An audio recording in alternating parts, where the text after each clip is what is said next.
What's going on YouTube? So today I'm actually selling my 06 R1 and I do have a 2012 R1 that I just replaced it with.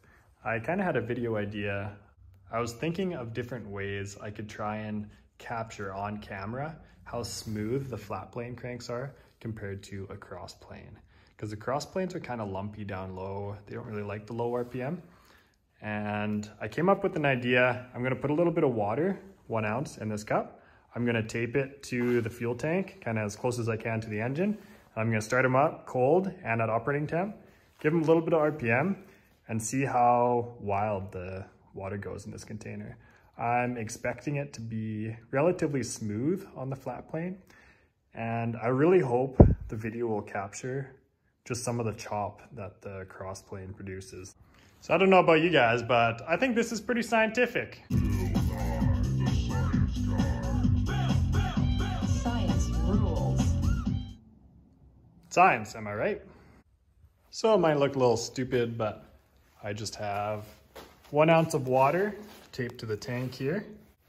I'm gonna tape both in the exact same spot on both bikes. I'm gonna start them cold. I'm gonna bring them slowly through the rev range. So both bikes are cold. They've been sitting overnight. You can see the temp is low in the top corner. And let's fire it up.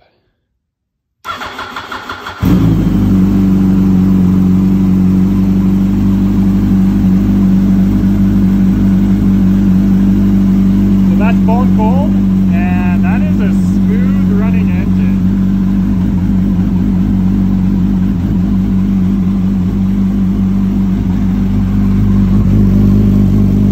A little bit of exhaust chop that you get when it's cold. Very smooth. So let's let it warm up and see if it gets any smoother. Roughly half temperature, 60 degrees.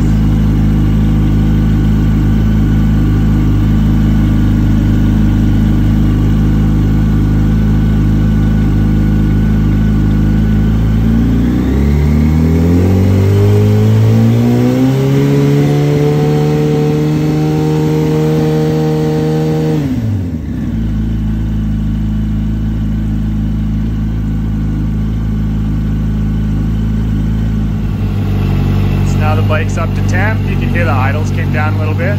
Let's give her a couple more revs. 88 degrees.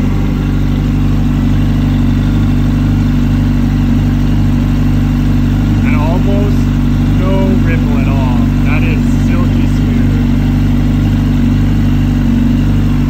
Very smooth running bike.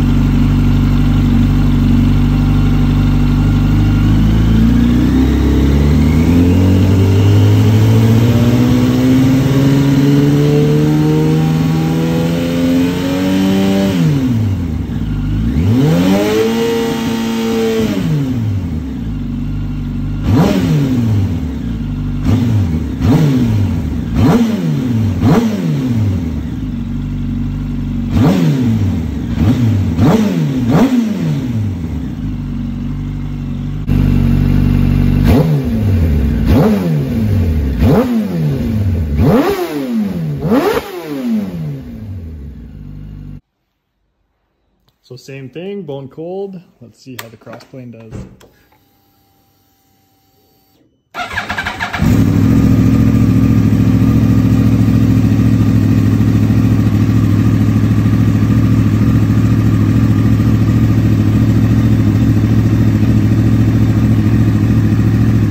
You can see you got a little more ripple there already.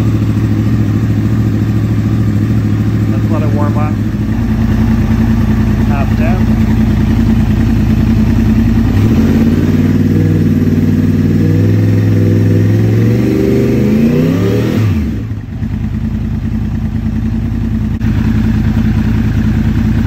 Operating temp, let's give it some revs.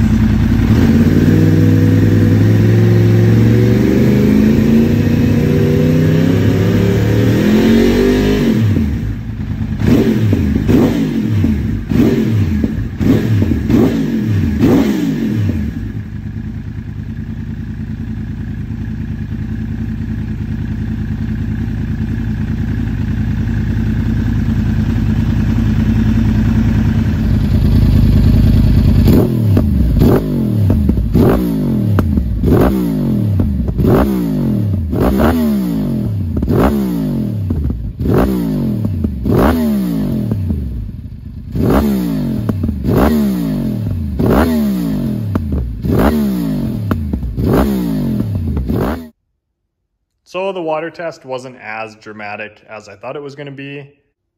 I was really hoping you would see a lot more chop on the crossplane because I have noticed a little bit of the vibration does carry through the bars when you're riding it. And it does contribute to a little bit more rider fatigue, I feel like.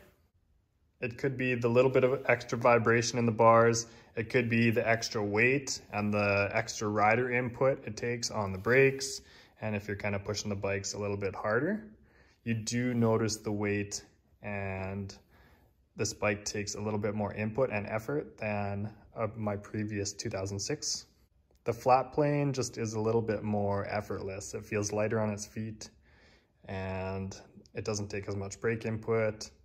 It's not as picky with what gear you're in. If you're a little bit too low RPM, it just kind of takes it. Whereas this cross plane, if you're in too low RPM, if you're below, say 5,000 RPM and you kind of grab a handful of throttle, if you're wide open throttle at 5,000 RPM, the bike does have a pretty good shudder to it, whereas a traditional flat plane does not.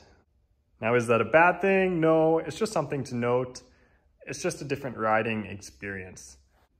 This is a very purpose-built bike. It likes the high RPM, it likes to be pushed hard. If you're at too low RPM, you're gonna know the bike's gonna start to vibrate. It's not happy down low. Whereas a flat plane, it doesn't give you the complaints that this cross plane does. It doesn't care if you lug it. So hopefully you could capture a little bit of the differences between the flat plane and the cross plane with the water test I did. I know it's not really that great of a test, but I just wanted to try and do something to capture the differences and try and give you guys a little bit more knowledge along the way if you were thinking about buying a cross plane for yourself. I know I had a lot of questions going into it and I didn't really have a lot of answers. I just kind of jumped into it and accepted the bike for what it was.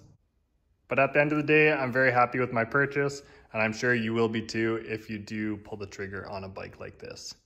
Thanks for watching, guys. Catch you in the next one.